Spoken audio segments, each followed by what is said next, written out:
I won't lie though, if it comes with like a dishwasher and garbage disposals and No, like a pristine, a nice large tub, I might deal with a haunting, especially in this market.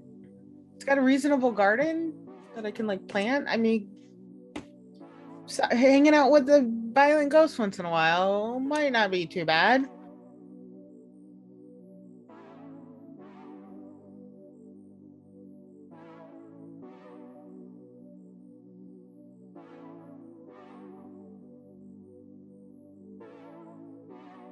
murdered in the home or certain deaths or whatever. Violent Because, crimes too. right, because there are a lot of people who don't want to live in a house that has been plagued with that energy. You don't want to be in the home of, you know, uh, someone who maybe killed other people or something like that. I think I'd be Uh, fine living in a home like if somebody died of natural causes. A murder house? right, exactly. I That's just asking for bad energy. I won't lie though, if it comes with like a dishwasher and garbage disposals and No, like a pristine, a nice large tub, I might deal with a haunting, especially in this market. It's got a reasonable garden that I can like plant. I mean, hanging out with the violent ghost once in a while might not be too bad. Hey everyone, welcome to the First Ones to Die. This is our BookCast. If this is your first time tuning into our BookCast, we pick a book from Book of the Month. If you haven't checked out Book of the Month, it's great. And we talk about it on the podcast. And this month's book is Alex. Do the honors. The Hacienda. Ooh, I Yes. step on my book. The Hacienda. Oh shoot! I left my book in my car. I got it. The Hacienda by Isabel Canas. Yes. Canas. Sorry, I had my mom help me with some of the words. I was like, I know a good chunk. Oh, that's right. It has the accent. Canas. The book follows Beatrice, a mestiza woman, and her fight to survive the haunted hacienda she has recently been charged with. So basically, we're going to talk about all of the ins and outs of the book. I forget, it's been a minute since we've done a book cast. Do we do our spoiler section and then go into this, or non-spoiler section and then go into the spoilers, or not? That's a good point on our last episode. If you're clicking on a review of something, you gotta expect spoilers, right? Right. So we're just gonna go into it full spoilers ahead. So be warned, if you are not interested in spoilers, then read the book and then come back to us. If you have already read the book or don't care about spoilers, then stay with us, stay rocking with us. But Also, like, leave a comment about why you, if you haven't read the book, why would you like click on a review to read about the book, like a clear one? I just want to know who does that. What'd you think of it? So going into it, I know that some of the descriptions of the book were like thriller-esque, of course, gothic type of novel. And that had me off jump comparing it to another book that I had read called Mexican Gothic. And I think we had talked about that previously. I think you said you had read it as well. Yes. Yes. And so going into it, I had kind of those comparisons. I'm like, is this, because Mexican Gothic was pretty good. I'm like, can this live up to it? What are the similarities going to be? How's it going to be different? But coming out of this book, granted, there were a lot of things that were similar, but I think it carved its own lane, and I enjoyed the book a lot. I was really kind of entranced by the visuals and the aesthetic that was painted in the book. The writing was really great, in my opinion. And I feel like our main character and our secondary, I guess, main character, they were people who I could root for, which I really appreciated. And yeah, I always just want to have someone I can root for in a novel, especially where the main character is in such peril, as Beatrice was. And how about you, Alex? What did you think of this? I thought it was really good. I actually started reading it when my mom was here, and we started learning some of the history of Mexico, because some what I like to do sometimes is um look up the places in books to see if they're actually real or not. And while she was here, we started looking it up, and she's like, "Oh, I've never heard of that place." It is more near Mexico City, I believe, more south. My mom grew up around the border, and my dad grew up like in. So my dad comes from Durango, which is more west, and this location was more east, and she's more north. So she wasn't even fully aware of the location. So that was fun to like go with her through that. And some of the descriptions in the book, again, going with her, we ended up actually looking at her hometown in Mexico and seeing the difference from what she lived.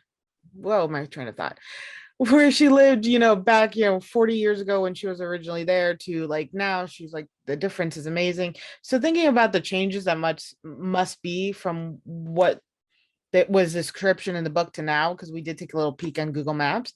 I just kept thinking, I'm like, oh, how much has changed? But there are still a lot of haciendas there. And hacienda are these homes with large courtyards that have like individual rooms. And a great example of that is Encanto. Encanto has exactly what a hacienda is. And it, like, yeah, you're right. The description, she's very detailed, and the descriptions are beautiful. And when she's describing the land and the area, it it's really cool, because like the mountains here in Seattle, or around Seattle or in Washington, are full of trees, and they're very dense, and you can't go too much anywhere. But the descriptions of the mountains and the hills in Mexico around that area, which I believe, I want to make sure, she was in, I wrote it down too, and of course I don't have it. Where she was, the mountains and the hills were still sounding beautiful, but it sounded like more you can go more places on the mountains, which is cool. And then the views and everything, because originally where the main character was living was in a valley, sunken. So she now got to go to a higher location, and she got to see more, which again, aesthetically, that was really nice to read. So I enjoyed the book, and I got to learn a little bit of like history and like geography of Mexico, which was really cool. If I can walk away learning something more than just like a lesson from the book, I always find that like a really great book to read then. Same. I was really intrigued by some of the I'm elements. having trouble hearing you. Sorry. Could you say that again? Was that I me? said I was really intrigued. So I'm gonna go ahead and take off my watch. Sorry about that. Just make sure my phone is on silent too. But anyway, while Siri is not listening to us, I shouldn't have said her name. But I was really interested in some of the elements of religion, Catholicism, especially during that time, and how that played into the lives of the people who were, living in these haciendas and living throughout the towns, and how that played into not only the religion aspect itself, but kind of these, like the statuses of the people who would be living there. There were also elements of like colorism that played throughout the entire novel, and the fact that the main character, she was like on the darker side, and the people who she was living with in this new place that she had married into, they were definitely like, hey, you need to make sure your skin stays light enough so that you can be desirable. Otherwise, like, you won't get anywhere in life. And that was really interesting to see throughout the novel. And yeah, there's so many things I don't want to get into right now, but I won't No, get into like and it all right now. that is still unfortunately a very big issue with Mexicans. You know, I had mentioned previously in another episode that I was much darker as a child, but you get told as a kid, stay out of the sunlight. You don't want to get too dark. You can't get too dark. Do your best to stay away from the sun sometimes. And eventually that gets it. And then that's why I'm like, oh yeah, I'm much paler now. If you see something in comparison to when I was a child, I'll put it up on the side here of what I look like as a kid to my skin tone now. And that's, again, unfortunately, something a lot of people in the Latin community still have to deal with the colorism. And it's very sad because I do wish I had spent more time in the sun. I feel like I lost a bit of myself when my skin did grow a little bit lighter. And just that really connected me with the book, having her to deal with that, because back then, during this time period, it was almost important for her to find somebody to marriage to make sure her land wasn't taken from her, because they would do anything to, even though it was given to her after her father's passing, it could still be so easily taken away. Because around this time, this is one of the things I learned historically, because I read that it was like, oh, around the Mexican independence. Well, this was actually the first independence. Mexico went into a monarchy before they went into the government they have now. They tried to have an emperor, and the emperor, I think he lasted for like a year. And then they're like, nah, we don't want this. And then it was a whole nother thing. And, then they went to the government they have now. And I found that I didn't know they had a monarchy. My mom, who was raised there, didn't know they had a monarchy either. So I was like, that's one of the things I love that I learned during that time period. And what did you think? What did you think of the main character, about how she was handling these difficulties? One of the lines that really stuck out to me from her was when, midway through the book, when she first meets up with, oh my gosh, the priest, Andres.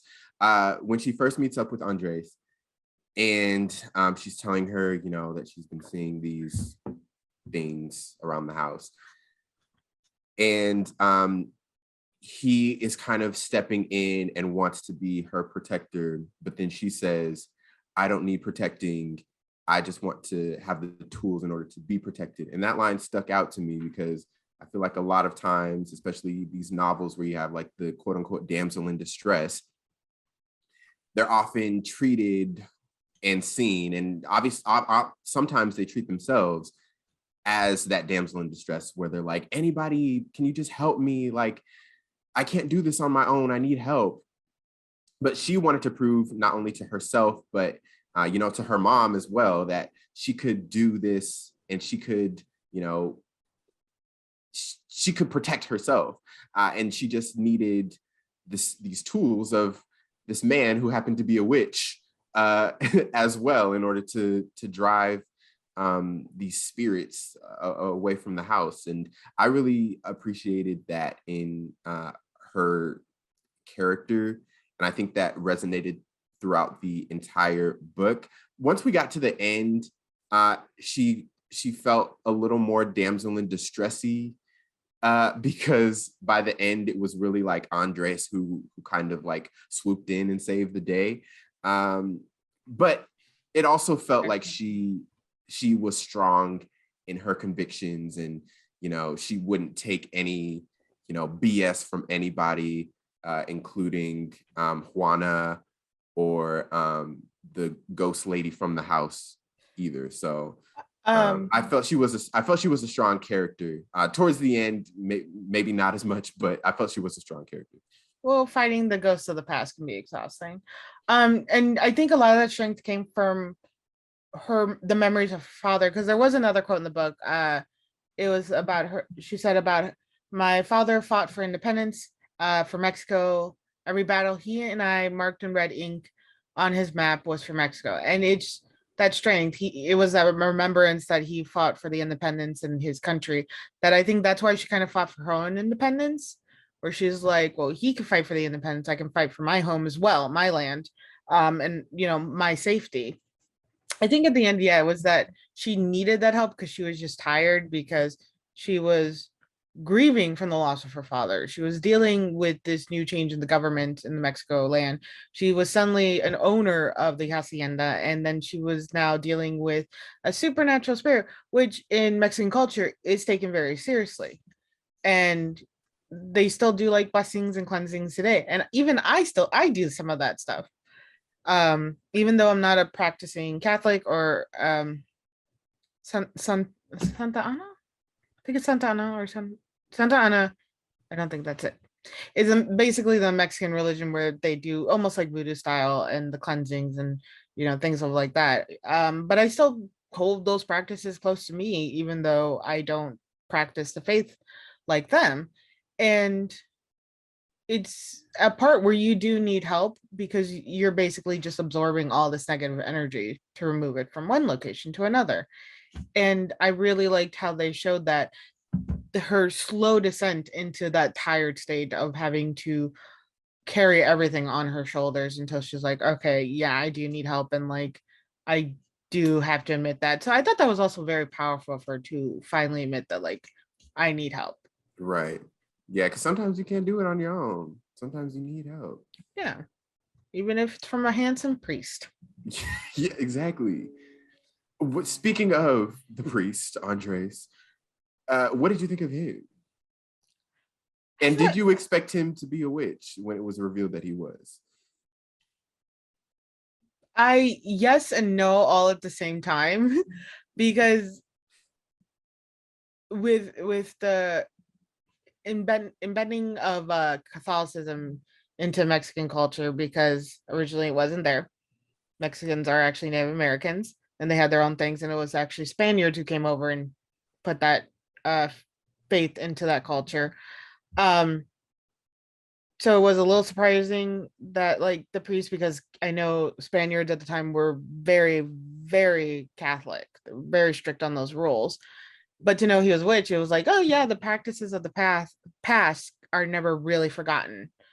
So I could believe that he was like, yeah, still practicing witch, or his native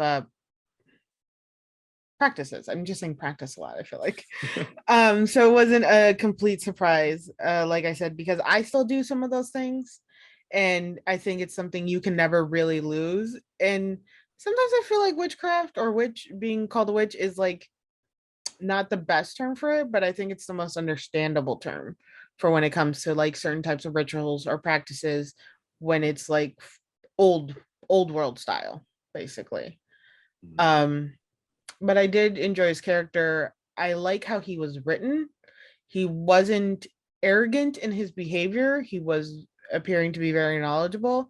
And when she was like, no, I want those tools, even though he was a little like, you should let me help you, but all right, fine, I'll give you the tools, I'll give you what you need. And he was still very respectful of her space. And when the time came that she did need him, Andreas was there to help her out. So he Mhm. didn't like be like, well, you wanted to do it all by yourself. He was like, okay, I can help you out. Let's do this. Right. Yeah, I really enjoyed their dynamic and their relationship. I knew he wasn't going to turn into a bad guy at the very end, which sometimes happens. I knew that she could trust him and he could trust her, vice versa.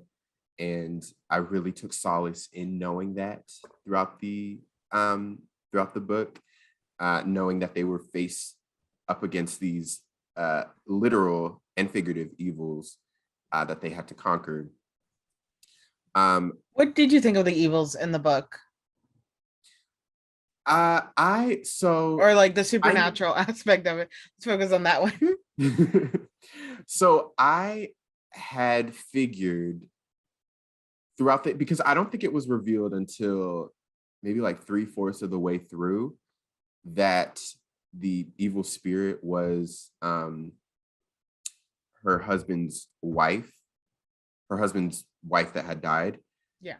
But I'd figured that was pretty obvious throughout the whole book. I don't think it was a very shocking reveal to know that it was his wife, it was his previous wife. And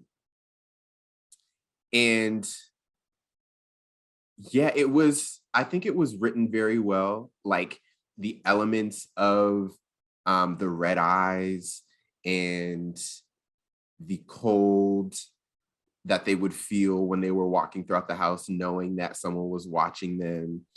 I thought it was really creepy sometimes because I would, like I do with most of these, I listened to the audiobook. So as I was walking Gibson at night, listening to the audiobook, I would You gotta sometimes stop doing that though. I know. You did that like with the other one too, and I was like, don't like during the spooky part where the ghost was like coming down from the second level, you were like, oh yeah, listen to that. And like I kept looking around my apartment. Yeah. I was walking the dog at night listening to the audiobook on low so I could be, aware of my surroundings. But still it was it was pretty creepy to with those elements, and I thought they were very well written. But I didn't see the reveal of who the spirit actually was as very surprising. I agree with that. Yeah, I could see that because she didn't really have any, I don't want to say like vile or evils or any enemies in her life, but his wife, I believe her death was suspicious, if I'm recalling correctly. So I could see that like as unfinished business if it's not completely true, or anybody. I feel like with a widower, you always have to be careful. And Right. I think that's also a good like representation of how like something could keep a hold on you for so long, even though you are trying to move on to almost a new life. And oh yeah, this actually reminds me of a TikTok. Of course, it reminds me of a TikTok where people were like, "Oh, what she's they're talking about their own funeral. She's like, oh, if people tell my husband, oh, she would want you to move on, be like, no, I will haunt him, and like there was all these people commenting being like, if he thinks he's walking into the afterlife with a new woman, he's got nothing coming. He's like, as soon as he tries to put a ring on somebody else, I'm turning into a poltergeist. And they're like, I will take him out of my will and he won't be my beneficiary. Like, a date on my dime, nope. And I was just like laughing, and I'm like, I get where you're coming from. At the same time, y'all seem crazy. Like, calm down. So it's like that hold the past has on you, and we got to see it a lot with Beatrice, because she was so focused on what her father had done in his past and the betrayal and his death and what it all meant and how it weighed on her. So we had it for her in that sense of family, but we saw that her father did complete his work. He fought for what he believed. He instilled this in his daughter, and she had a new home, and he would know that as he passed, so she didn't have to deal with his past issues. It was her current issues that were the focus for her until marrying Adolfo, that it became his past became her issue as well. And I think that also speaks to the fact that when you do marry somebody, their past really becomes part of you now. That's something you have to deal with, kind of like, with the baggage, you marry their family, which unfortunately is very true in a lot of cases. You marry the family. Like poor Yasi. I mean, I go over to my sister's house like all the time. When she married Christian, she like kind of married me too, because I'm over there all the time. Or I'll like FaceTime her and be like, show me your dogs. I want to see the dog. I don't actually want to talk to you too. I just want to see my puppies. Well, they're not mine, but you know what I mean. So like at this point, they're somewhat of a percentage yours. A little bit. I mean, I like to kidnap them from time to time, and I'm like, I am that aunt to them. But it's a clear indication of how much the effects of the past from one person can really overtake your life, to the point that you may not feel safe anymore. You have to go out and get resources and do all this stuff. And that's what Beatrice had to do. she almost had to give up the past issues she was struggling with, like with her father and the fight with Mexico, or the revolution, the independence, that's the word, with Mexico, to focus solely on the hauntings of her new husband. Mm-hmm. There was also one line from Andres that stuck with me as well, where he said, and it kind of goes to your point of, when you marry into a family, or once you're part of a family, you're in that family. Well, he says at one point that something along the lines of, when you live in a house, the house takes all of the souls of its residents, past and present. And that was a very interesting line to me. He was kind of explaining, why the house is the way it is, and who could possibly be haunting the house, one of the past residents. Do you think that that's true in like real life? Do you think that that's true, that houses take on the souls or the identities of their previous and present residents? Absolutely. I don't think it's necessarily the souls, but definitely the energy that was there. Mm-hmm. Um, because you can walk into home and feel like there's a lot of love here. You feel warm, you feel comfortable. And I actually had a friend who, when she married her husband, his mother passed and they moved into their house. And she's like, you can kind of feel her energy sometimes. She's like, it's never threatening. There's just a warm calm and peace that'll suddenly come over you. And it's like, it's almost like she's there. I was like, that's actually really sweet. And I think it's a sweet thought when it's comforting. But when it's something like this, I'm like, maybe I don't want that energy around. But I do absolutely believe that, the places that we live, because it's not even just that we live there. This is our home. This is where we find peace, and where we should be finding peace and sanctuary from the, horrors of the world. This should be your space and, your comfort. Sometimes that is taken away from you, and that burst of energy can definitely stay longer than we think. Mm-hmm. What about you? I agree as well. I mean, there's a reason why sometimes there are laws where, realtors have to disclose whether or not someone has been As long as, I a mean, built-in roommate. yeah. I mean, original crown. Oh, hardwood floors. This place had the original hardwood floors. Definitely, I would go. Make a deal. Like, just stay out of the bathroom. Like, you can go haunt me everywhere else. Just not in the bathroom. I feel like that can just have some privacy, and like we would be cool. There's a Twitter thread like that. I should send that to you. It was great. She's like, the whole house had a bunch of red flags of like, this is a demon house. Someone on Twitter was talking about, and she's like, the devil almost got me with original crown molding and a porcelain tub. She's like, I get it. She's like, I get why people move into that house. She's like, but luckily my husband's like, no, we are absolutely not. Knock that off. We're not doing it. No. But probably have one of you guys come with me and be like, Alex, there are scratches on the window. You're not moving in here. I see blood stains on the Yeah, wall. probably have somebody with, who distract me from the hardwood floors. What did you think of Juana, the sister? I didn't focus on her too much, honestly. I of course she was belittling and dismissive to Beatrice's fears, because you always have to have that one person who is. Um, I can see why she was, because it's, again, she was like, just move on. It's no big deal, like whatever. There's always that person who's like, if you ignore it, it'll go away.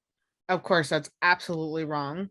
You can't just ignore anything and it goes away. That's not how things work. It's there. It's always going to be there, Mhm. until you unfortunately have to, like, either you face it on your terms, or it kind of gets so bad you have no other choice. I thought it was also very symbolic of like mental illness, because like with mental illness, a lot of people tell you it's not real. Oh, you're just thinking too much. Oh, you just need to do this.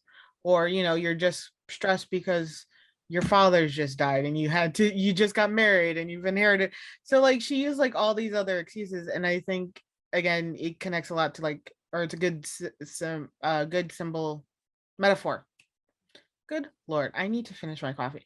A good metaphor We're recording for this early, folks. Well, early for us. It's yeah, early for us when 1:45. we're recording. Um, it's a good metaphor for like mental illness and the way people are like very dismissive and belittling and being like, it's just all in your head. And it's like, all right, even if it's all in my head, even if this was just, Beatrice having to deal with everything that's happened to her, it was still real to her. And that's something that should not have been attempted to be taken away from her. What did you think about the sister? I thought she was going to be that character, and I just noticed that all of my character like judgments are initially based off of like tropes of other characters and how they play into other stories. But I thought she was going to be that character who, she's at first she gives off this vibe that she's annoyed by the presence of Beatrice, and she like can't be bothered with her at all, and you think she's gonna be like the bad guy, but she's not actually. But in a way, she kind of was, because she like killed the ex-wife. But yeah, that's essentially what I thought the character was gonna be. So I was kind of side-eyeing her throughout the whole story, because I knew she had something to do with something, but I thought she was gonna end up becoming like on the side of Beatrice and Andres and helping them cast the spirit away, but that didn't happen. She just ended up dying. You would think she would be one of the people who would be like, yeah, let's get it out of here, Right. because like you killed her, you were the reason. Spoiler, she's the one who did the murdering. Yes. That's it. And I was 'Cause I actually thought surprised it wasn't the husband. No, I assumed Yeah, that same. too. I thought it was gonna be Rodolfo who had killed the wife, but that might have been too obvious. That is true, and the fact that we both suspected it was like, that's a common thing. Husband will kill the wife, marry somebody new.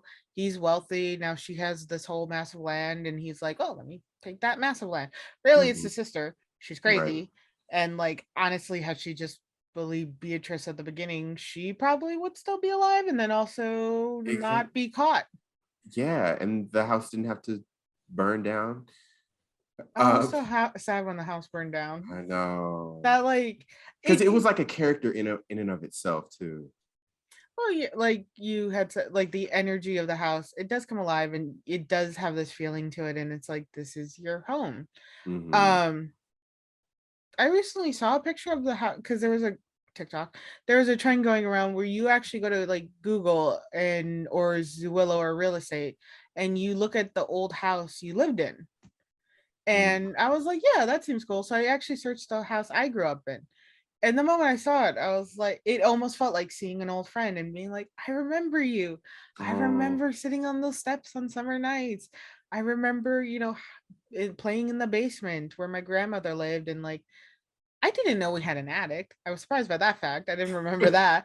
And then I like saw the living room. I'm like, oh, I remember me and my sister playing on the couches, removing the seats and like making a little fort with them, like all these like nice and some unfortunately sad memories that appear in my head. And I was like, it becomes its own character because you do have almost like a relationship with it. And it was sad to see it go, but it was also this purifying moment of not only getting rid of the ghost of the ex-wife or the dead wife, but also that she was letting go of like everything that was holding her back to like with her father and the betrayal he received that led to his execution.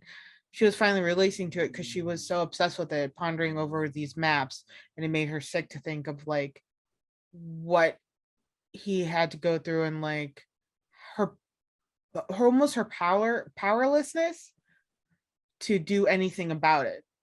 mm, Because even if she brought it to the attention of somebody, even she's like, look, he was betrayed, I need to clear his name, nobody would really listen to her because at that time the fight had just ended. Nobody wanted to like dig more into it. They're like, we're going to move forward. We got to move on. We have a new government to establish. We have to, create this whole new thing. So nobody was going to look into the past. And it had such a clutch on her.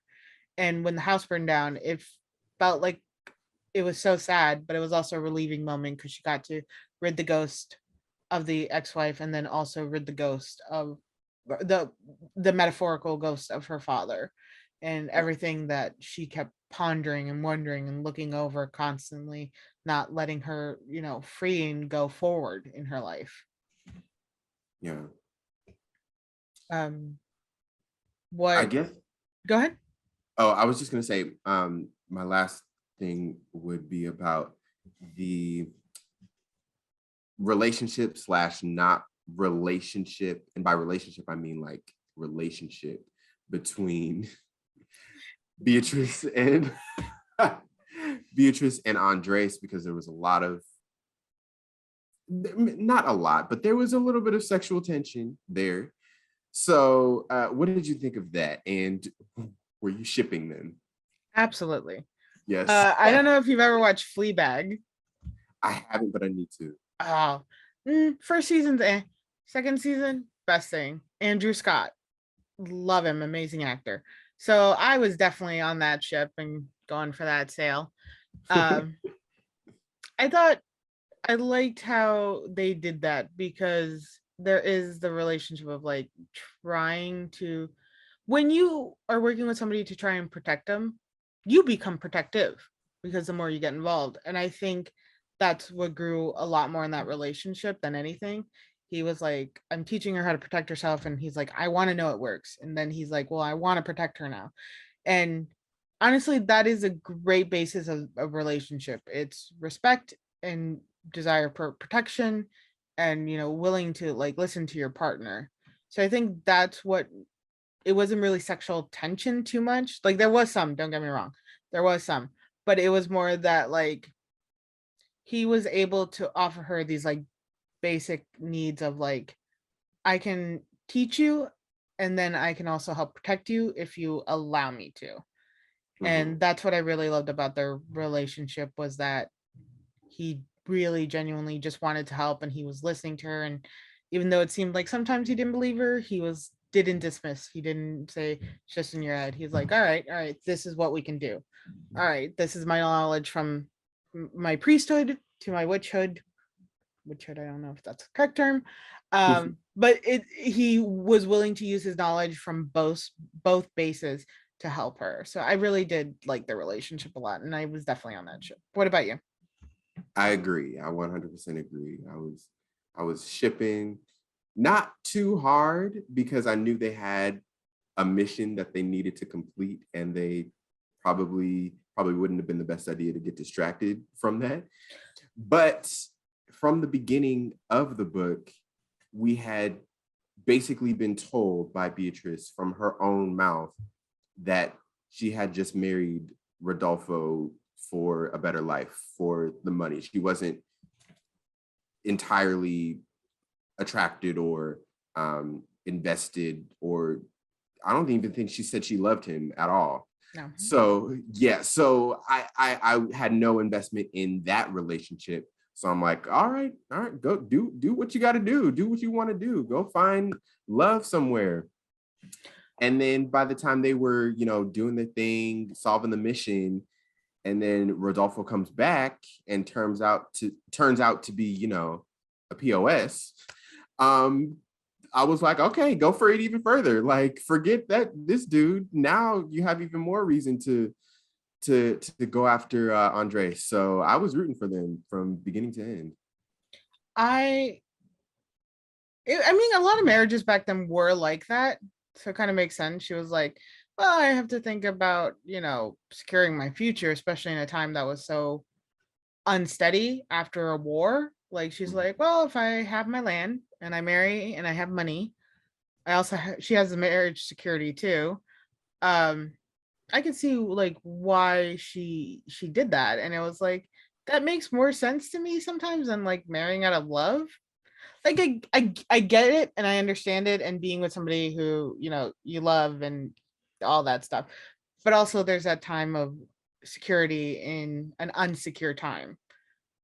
And the fact that they kind of both were like, look, I know why I'm marrying you and you know why I'm marrying me. Mhm. Like they both had that mutual like, this isn't like This is we're just a married. business This is a relationship. business, yeah, relationship. I kind of did respect that. So there was no like falsehood of like, oh, you're mine and blah blah blah, or like possessiveness over each other. They're like, we know why we're here. This is okay. And I did appreciate that, because a lot of the times in books where they have this almost like arranged marriage, they always have one person possessive over the other. And it's like, do you like met them technically on the day of your wedding? Do you not recall that? Like, where is this like Right. coming from? And then like all that stuff. So I did appreciate how she kind of kept that separate. And even his character was like, meh, like we know why we're here. Mhm. Um, so when the priest came in, that's why I was like, he offered what she couldn't get from her husband, which was the emotional um relationship that was voided with coming with marriage that you is basically a business relationship. Exactly. I will I think I don't know what the time frame is. But wrapping up, I did want to share one of the quotes that I did really love and I had written it down. Um Yes. was when I believe it is Andreas who says this. When a man makes a promise, he makes it on his honor. When a witch makes a promise, they feel it in their bones. I really like that because, again, I do practice um a type of witchcraft. I won't go into details, and I always do it based on if it feels right to me. And if I say I'm going to do something, I make sure I feel it completely with me. It's not about honor or preserving face. It's about how it holds on to you and the energies you feel around you and the presence of the people. And I don't know why that quote, like, I really liked it. It's not, I think that's on my side. I think somebody's making noise on my side. Sorry. Um, No worries, you're and good. I like it because unfortunately a lot of people claim that they are honorable people, that they, you know, are respectful, and then they turn out not to be, and then their promises are nothing. And to have a, you know, a witch make you a promise, it almost feels like it's written in stone, and there's like a declaration there that I think when people talk about witches or, you know, other religions or other faiths like that people forget that there is a sincerity and almost, like I said, a declaration there that doesn't always come with the honor that, you know, one may make when you think of an honorable or respectable person. And I don't know, I just really love that quote and I feel like it connected with it a lot. Yeah. That's a really good quote. Um, all around, what would you grade the book? Overall, I I think I would give the book maybe an A minus, but a high A minus. Um, I really loved the descriptions of the book. Um, it was very well written. It was very detailed, but not too detailed, like we've talked about. And it covered so many aspects of things that I didn't know about or had been exposed to, but in a way that was comprehensible as well. Um, the reason why it's an A minus is probably because um, I it Mexican Gothic came out recently as well, and I think I liked Mexican Gothic a little. Actually, I like them similarly, but They were very similar. It was again, well, again, dealing with the Mexican culture of like colorism, and then also like there, I mean, a lot with the Mexican culture too is the hold the family has on you. Mhm. So I could even say that for a while. Like it was family based and everything decision was like family style. So like that's kind of why the Mexican culture is just, strong with family, the past, colors. There's a good couple themes that definitely cross over. Right. And the whole haunted house aspect.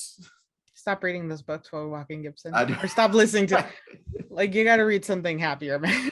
For real, a rom-com. Yeah, no Sure. kidding. But How to get Keanu Reeves to marry you in 30 days. oh yes, I still haven't finished that, but the I need to. But yeah, and some of the elements, like we mentioned, some of the elements were a little bit predictable. There were some that surprised me, but some that were a little more predictable. But overall, I enjoyed the book a lot. I had a fun time reading and listening to it. For the audiobook, the voiceover artists who were reading the book, they were incredible. Like there was one for Beatrice and one for Andres, and yeah, they Oh wow. yeah, so it was really cool to hear, because anytime it would shift from Beatrice to Andres, I really felt that shift in perspective when you would get to the other actor. So it was really enjoyable. I had a good time reading it, and I would definitely recommend it to anyone who's interested in reading a new novel. And And she's a first time author, I yeah, believe. this is her debut. This is her debut book. I'm really impressed. I'm really impressed. I have to agree with you pretty much on every point, and I would definitely say an A minus, definitely recommend. I really loved reading books with Mexican culture in them and Mexican history because it's a nice representation for me and I get to enjoy it with somebody else too and share, hey, yeah, this is my experience too. This is great. Um, and because sometimes it's hard to explain, like, I'm going to use this word, the chokehold that a family can have on you and the trauma of the past, how it talks like it's a big thing about generational trauma basically, and that is something that is unfortunately again heavy in Mexican culture, and this is a great book that shows that what her father went through she's going through, what her family fought in the war for she's still dealing with, and the hauntings of her husband and his sister is now affecting her too. And I would definitely just recommend this book because it's very accurate on history, which again, I learned some history about the Mexican culture, about their government, and then I got to learn about some new locations in Mexico because I usually stuck to where Durango is and where my mom grew up.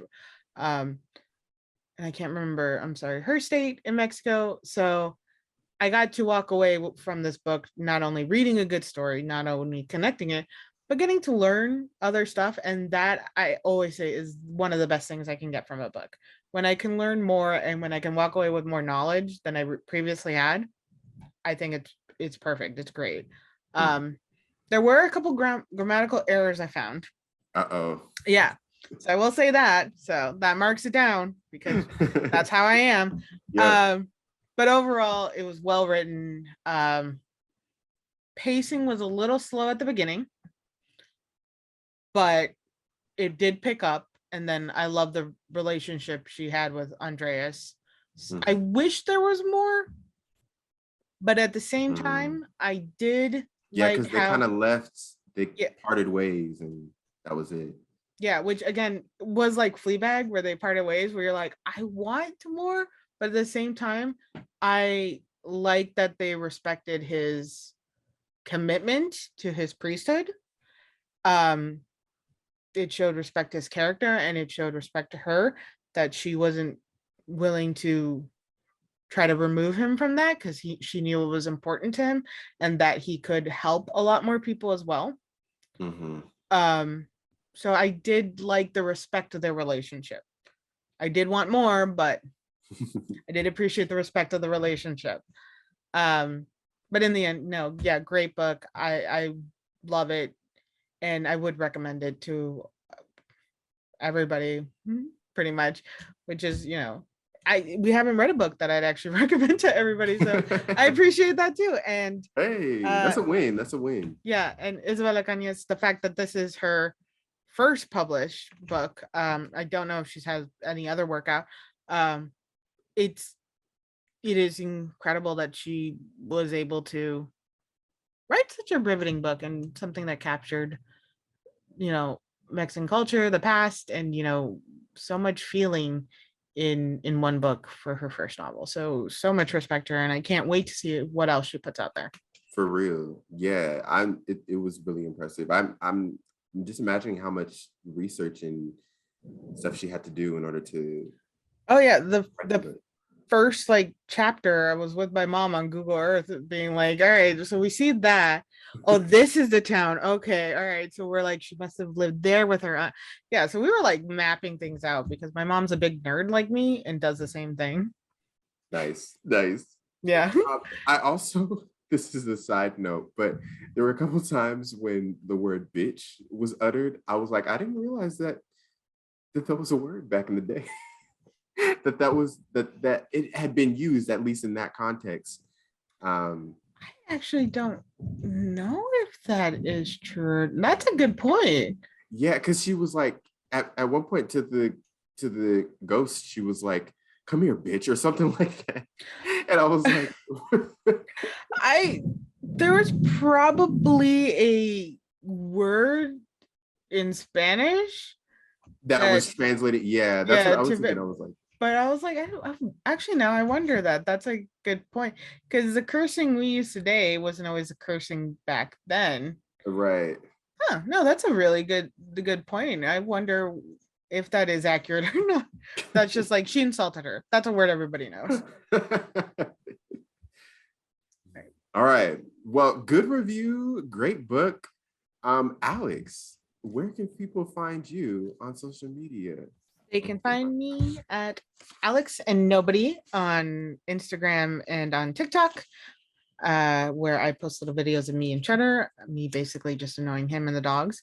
And then I run the TikTok account for the podcast where I post little clips like this from our book reviews, let you guys know what we're reviewing next, whether it comes to the podcast and movies, shows, or the next book review. And you can also find us from the first ones to die on all our social media, Instagram, Twitter, email us at gmail.com. I'm trying to remember all that stuff. And our YouTube channels. This is the only one where we have other content, such as gaming.